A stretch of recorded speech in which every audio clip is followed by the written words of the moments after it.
Well, like we mentioned, you're currently living in London. Yes. So someone has lived overseas quite a bit.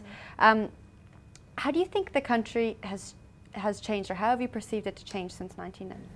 Well, I mean, of course, there's the very obvious stuff about constitutional redress, and the political framework has altered radically. And I think also one of the kind of particular pleasures and joys today is that the country is so much less insular than it used to be. Because of course, under apartheid, all those sanctions held things in such tightly localized corners, and things could be quite parochial as a result. And I think the country could feel quite lonely as well, because there wasn't that sort of cultural exchange going back and forth with different countries in the same way, or in the same free way that there is today. So that's, in the cultural sector, I think, really heartening.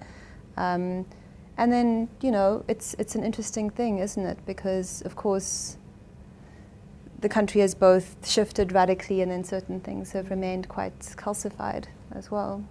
Well, you touched a little bit on this with the characters, but how has your background as a playwright helped you write An Imperfect Blessing? Well, it's interesting, because I think I've never actually thought of myself as a playwright. I mean, I have a background in drama only, because I've only really actually written 2 plays, but they were my sort of first public works. What I always wanted to be was a writer, so I've always wanted to write across different forms, whether it's playwriting or short stories or screenplays or now a novel.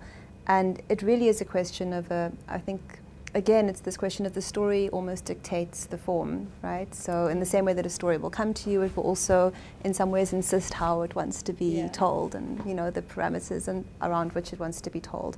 But having said that, I think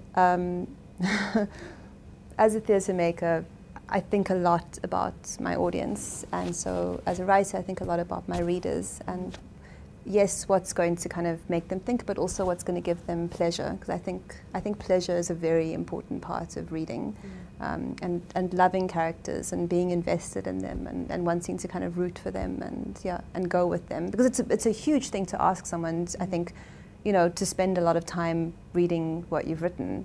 I think it's a hell of a ask, really, because with plays it's different. People come, it's an hour and a half, they hang out, they can go out for dinner afterwards, they can talk about it.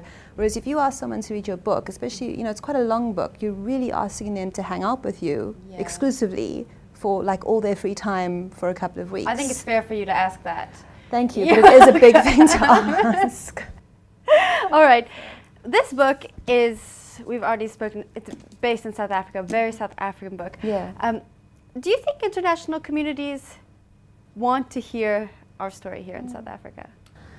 Yeah, I mean, I think certainly in the UK, because there's such a special and long-term relationship with South Africa, whether it's through the lens of colonialism or sort of latter-day kind of struggles and supports and that sort of thing.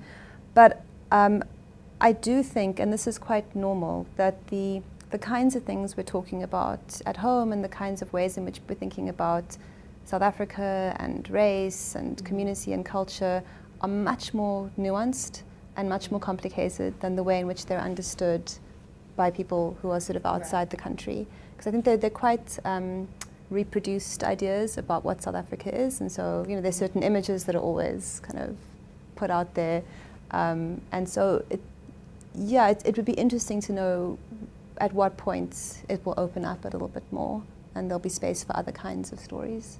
Because there's a lot of emphasis on work that was written in the 80s, I think, still, certainly in theatre.